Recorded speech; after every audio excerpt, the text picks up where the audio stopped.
It's time for our daily dose of Cope, and we have Chichi Kachiyama back at the news correspondence desk for the Leopards News Network. We have a bunch of stories to get to, so let's go ahead and jump right in.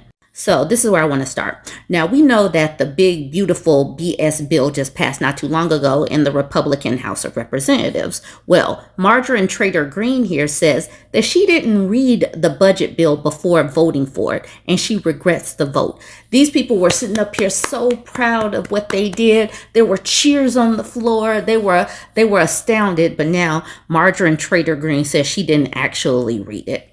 This is on her Twitter page. It says, full transparency, I did not know about this section on pages 278 and 279 of the OBBB, I guess the original Big Beautiful Bill, that strips states of the right to make laws or regulate AI for 10 years.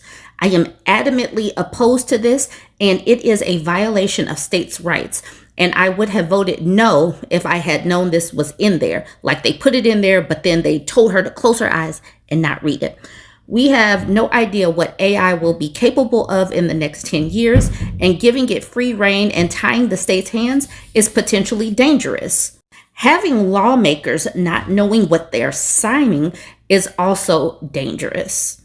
This continues the tweet. This needs to be stripped out in the Senate. When the OBBB comes back to the House for approval after Senate changes, I will not vote for it with this in it. We should be reducing federal powers and preserving state power, not the other way around, especially with rapidly developing AI that even the experts warn that they have no idea what it may be capable of.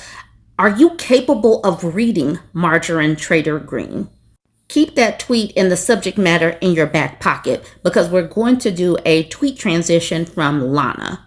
All right, so Libs of TikTok says the left is losing it over Trump winning. This man is so mad he said he will never buy a Tesla. I don't know how Elon will ever recover from this. And this was back in November. Surprise, Elon's company has not recovered from this. All right, so then Lana says, I'm glad he has money to even think about Tesla. The majority of us can barely afford 90s Toyota.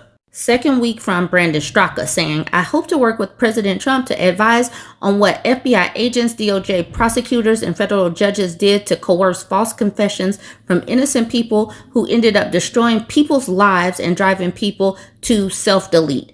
J6 victims need to be made whole. Victims, these people that did a failed insurrection.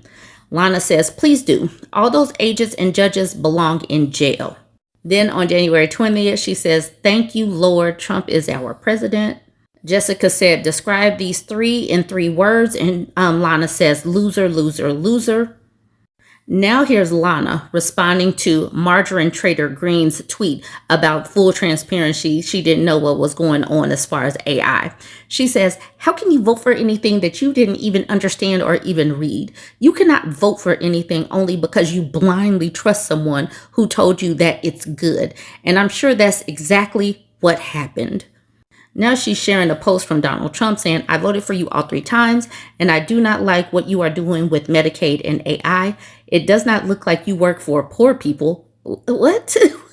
Oh, okay. It looks like you for work in interest of people with big money. So I'm sure that means that it looks like he is working for people with big money. And to that I say, duh. What? He's trying to make sure that the ultra wealthy are taken care of by making sure he screws the elderly, the poor people, veterans, all of those people. Yeah, you're going to get screwed like the rest of us, Lana. We're in hurricane season, and the head of FEMA didn't even know that there was a hurricane season. That's how inept these people are. But the Trump administration slashing FEMA, slashing the National Weather Service is going to impact the people that voted for Trump. So there's this tweet from this person called R. Sadler saying South Florida weatherman tells viewers he can't accurately predict hurricanes because of government cuts. This same content creator posted this saying, your weather forecast is about to get a lot worse. Do you realize how many thousands of balloons, the weather balloons, it takes to predict the weather? This tweet says the 5 living former National Weather Service leaders wrote and released an open letter to the American people warning about the impact of staffing and program cuts to the National Oceanic and Atmospheric Administration, or NOAA, saying their worst nightmare is the cuts will lead to needless loss of life. This is a CBS article. If you want to check out the whole article from CBS, here it is. Former National Weather Service leaders warn about loss of life from NOAA cuts. Now, Common Sense asked the question to Grok. Can you confirm if government cuts affected his ability to predict weather, or is he just a bit stupid? And Grok says government cuts to NOAA and NWS, including staff layoffs and fewer weather balloon launches, have likely reduced hurricane forecasting accuracy, supporting the weatherman's claims. No evidence suggests he's incompetent. He's a respected meteorologist. However, the full impact is unclear as the 2025 hurricane season is just starting. Now, Aya Miami says Grok. The cuts are described as temporary, not permanent. It's understandable to be worried if persisted, but isn't it premature to say that no forecast will have enough data? We don't know if the current situation would be solved or persist. And to that, Grok says, you're right, that the cuts are described as temporary, so it may be early to claim forecasts will lack data. However, NOAA's 600 plus staff cuts and 17% fewer balloon launches could impact hurricane forecast accuracy, especially for storm intensity. While NOAA's upgrades, like the hurricane analysis system, aim to improve forecasts by 5% ongoing 2026 budget cuts raise doubts about quick fixes. It's not premature to be concerned, but the full impact depends on whether staffing and data collection stabilize. Monitor the 2025 season for clarity. Clara says, I wish I had $1 every time Grok disagrees with the conservative and points out flaws in their thinking. Then they just try to get a different answer by asking increasingly more leading questions. Then they give up in frustration because they're too willfully stupid to change. Reject False Icon says, it's actually so painful reading this interaction. I thought AI was meant to be the future, but suddenly the AI is unreliable because it's not the answer you want. Autism Mom says, they're not believing what he says, but then say, well, can't AI help with that? What the hell, do you believe AI or not? And Jason says, the Dunning-Kruger effect in real time with these idiots. XAI says, no worries, Trump has a Sharpie and he can change the hurricane's path. Florida voted for this. And then Shannon said they had it all and still totally whiffed on Helene, costing lives and billions in damage. And then XAI says, I'm sure they'll do better now with a Sharpie and a whiteboard.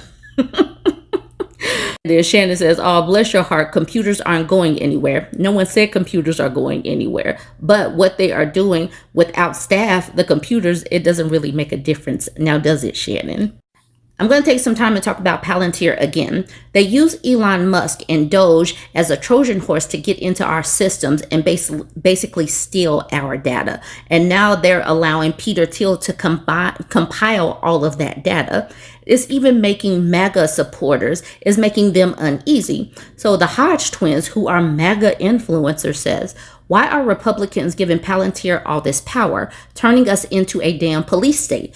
You're starting to get it because they are fascists and you voted for this. And then Justin says, the real question here is, why is POTUS allowing it? And Trump hasn't really been speaking on all of this. I haven't seen Elon Musk speaking on Palantir either. Conservative Tree says exactly, and hidden in the big beautiful bill is a section that prohibits states from regulating AI for 10 years. They must have done this for Palantir.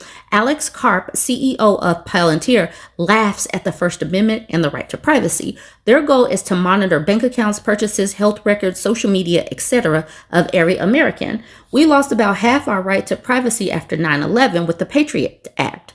Palantir will rob us of the other half.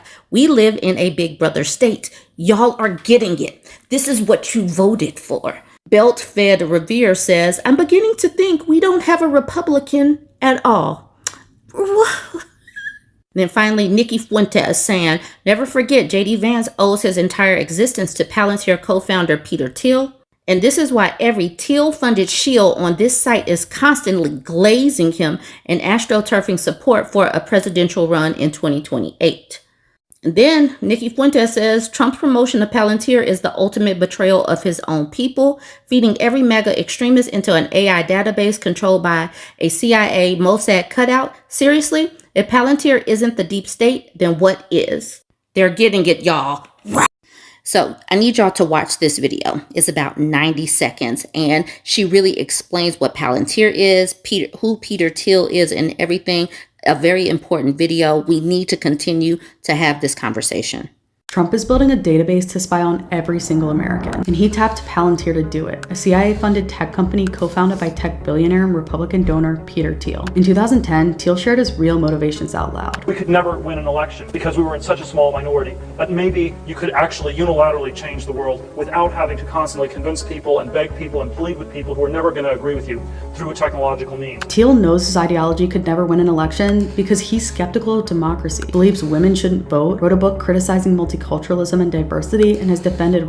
What he's arguing is that technology can bypass the need for majority support. That tech is Palantir. The perfect opportunity for Thiel to enact his plan came when Trump enlisted Palantir to build the most expansive surveillance infrastructure in US history. It would integrate sensitive records from all government agencies and use AI to profile behavior and identify individuals deemed risky by the system, giving the government more power than ever. The Trump admin claims more data could help them improve public safety and detect fraud, but we all know that's not what would happen. Former Palantir employees have warned that a centralized system like that could be used to surveil, target, and silence anyone the government disagrees with. It could also be used to influence public opinion. Remember Cambridge Analytica, the company that used data to build psychological profiles on Americans so they could manipulate their voting behavior during the 2016 election? Yeah, it would be like that, but on an even bigger scale. Even MAGA feels betrayed by this move. Nick Fuentes, a far-right Trump supporter, said, seriously, if Palantir isn't the deep state, then what is? We have to come together to stop this drastic expansion of government control and power.